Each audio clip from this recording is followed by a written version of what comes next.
Lower Roof Part 2. So,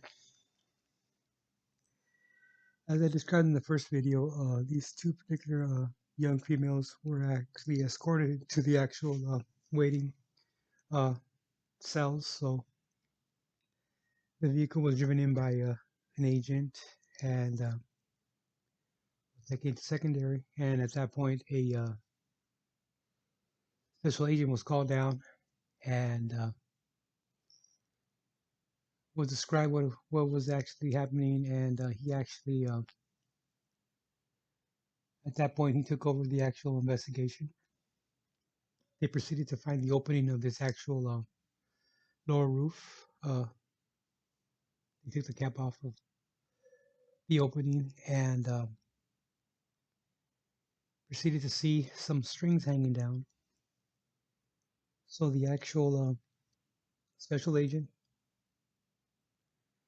pulls on one of the strings and pulls out a probably about a softball size, but flat, almost like a pancake size, a round oval package, and they dig into it, and it's black tar heroin. And at that point, a good friend of mine, she had more rank than me, but we worked together. We were good. We were good together, and whenever all possible, uh, we helped each other out, And she know that that was actually a good help to her, because you had to actually inventory everything. You had to inventory every size of tire. You have to cover all your bases because if something comes up missing or if something comes up in question, whether it be at the port or in court, you have to have an answer. And as a small detail as you can imagine, a scrape on the side of the panels, anything that can actually offset the actual case will actually be dissected. So you had to actually inventory every scratch, every nook and cranny from that actual particular vehicle. So that, so I was actually sorry about that. So I was actually pretty good at that. I was actually very attentive to my job and very thorough in my paperwork and my observations of the actual uh, impounded vehicle and actual contraband. And as everybody's just rubbernecking to see what's it's all about, and it's heroin, so you get a little bit curious, a little bit curious to the actual regular inspector. Because remember, not all inspectors got to actually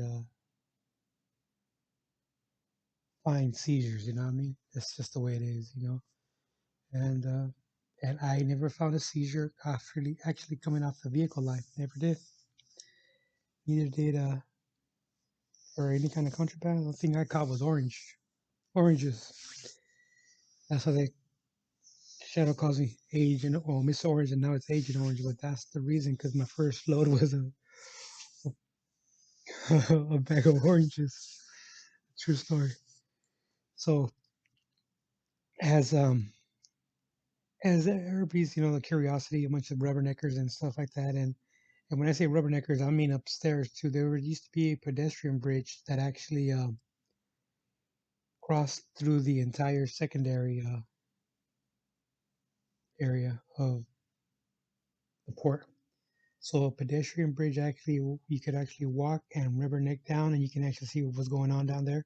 Of course, there was GSA agents, officers, security officers that are armed that would actually push anybody from actually just standing there and actually observing what was going on. So they'd actually keep the flow of pedestrian traffic flowing at all times. But you can still glance over and get a peep of what's actually going on. So a bunch of rubberneckers and stuff. And before you know it, my friend, we'll call her my friend, it's the agent, the female agent that was with me. She was handed this actual load and given the proper paperwork, and she did so by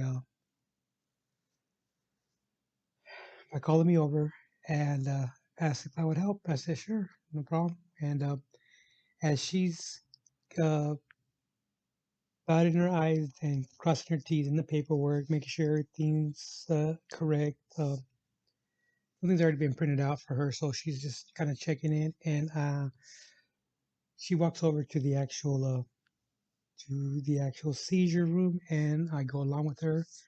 I grab a seizure cart by on the way up, right behind her, and she just starts doing some paperwork, and I also start doing the actual the description of the actual vehicle from the actual office. You know, basic stuff that needs to be filled out either way, pretty like in general stuff. So actually, we walk back, and I have a little cart with me, a little shopping cart, and we head back.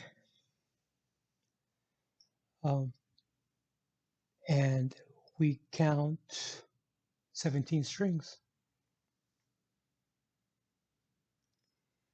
Now actually inventory the vehicle, and she I don't know how where she wandered off to. I don't know if it was around the corner, or I have to tell you the truth, I lost actual sight of her, and so now I'm doing the basic inventory of the vehicle, and we get down to where the strings are hanging down, and there's only 14 strings now. Now keep in mind, my memory a little bit now, but back then was excellent. I can tell you certain dates, I can tell you certain hours, and I can tell you the conversation we had over 10 years ago, and what was said and what was actually done in the conversation. I can honestly tell you that I had the capability to actually do that with my brain, my memory, and that was actually my one of my success actually down there. Well, actually, when working for the actual DOJ, was my memory, and if I were to ever tell you I don't remember, or maybe you heard that, is because I don't want to deal with you, or I don't want to deal with it, or but if I were to tell you that, I'd be lying to you. If it really happened, I would be lying to you that I don't remember, because I would remember. And there were 17 strings hanging from that compartment. When we came back, there was only 14. And unfortunately, she counted them and looked at me and mumbled and said, "I know there were 17 here." And I looked at her straight in her eyes, and I said, I know, I agree. There was 17 strings hanging down, and now there's only 14.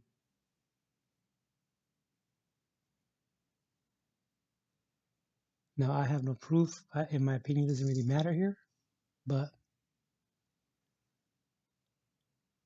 somebody had possession of that load before it was handed off to us as a regular, because there was nothing can be done, because there wasn't, they weren't going to try to actually deliver that load. They were actually going to try to follow that load over to its destination, because the gig was up. You know what I mean? A load like this is very well controlled, is very well surveillance from the counterparts, from the organization down south, and they're on both sides. And see, and that's the actual advantage that they actually have, is that they actually have eyes on both sides of the actual port, and their intel is, like I've said, is superb. And they communicate via taxi cab drivers that actually had the actual uh, permission to actually overlook the actual port through their parking area, and offices that were actually on the north and south of the actual port. So the gig was up there, so the special agent he quickly handed her over to a regular regular agent to process the actual paperwork. And yeah, they were going to interview the females, but like I said, they tend to not know a lot. And if they do know more than the average person, they're not going to be running these loads. They're not. They're more. Their actual role is more important in a different capacity than to be driving a load across the border. And by the way, you don't know what you're crossing. You don't know the amount. You don't know the quantity. You don't know the quality. So whatever they're going to pay you is going to be cents on the dollar. It's not going to be worth your even. It's not even worth your time.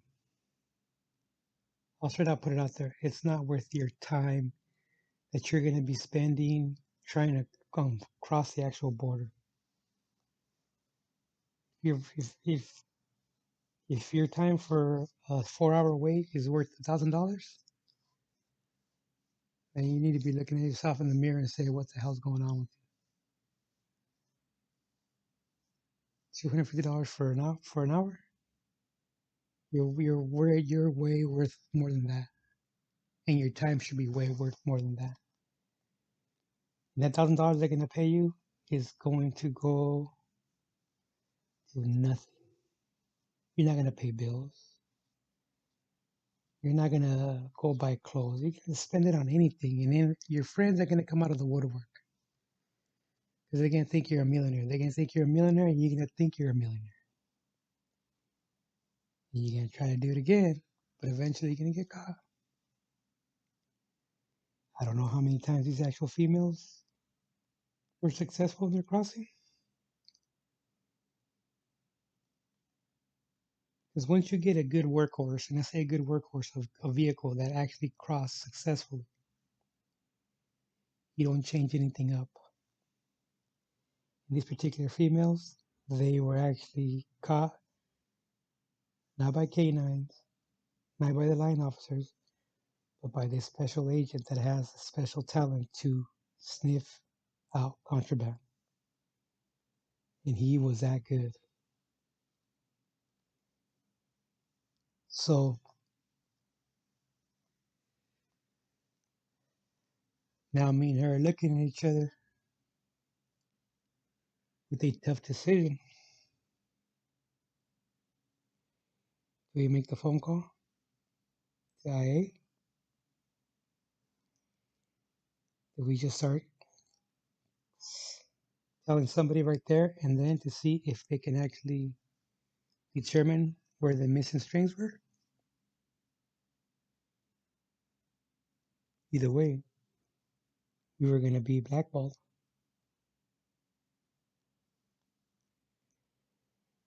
Things like that, you don't go against the actual establishment. You'll end up losing. Maybe she made the phone call on her own. Maybe I made the phone call on my own, and it was anonymous. But I know I was never subpoenaed. And if she would have been subpoenaed, that means I would have been subpoenaed. And I would have gladly backed her up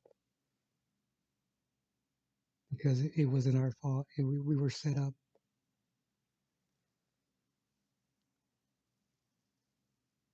And if it was a test through internal affairs on us, we never heard about it. Nobody ever contacted me. I know nobody ever contacted her. It was a setup, but that would have been entrapment. So there's no way that to look at it that point at that through that point of view, through that aspect. But to put us in a vulnerable position like that, that's dirty, man. That's dirty. And luckily, we both looked at each other, and she said, "Forget about it." And I said, "Let it ride." We just let it ride.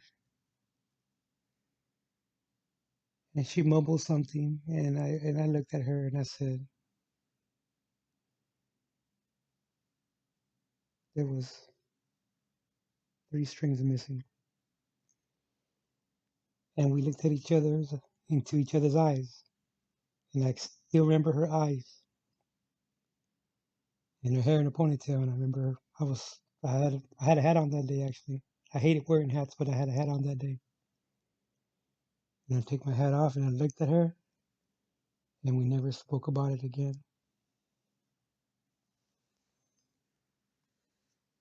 Um, I have an idea who actually pulled that move, but I have no proof. And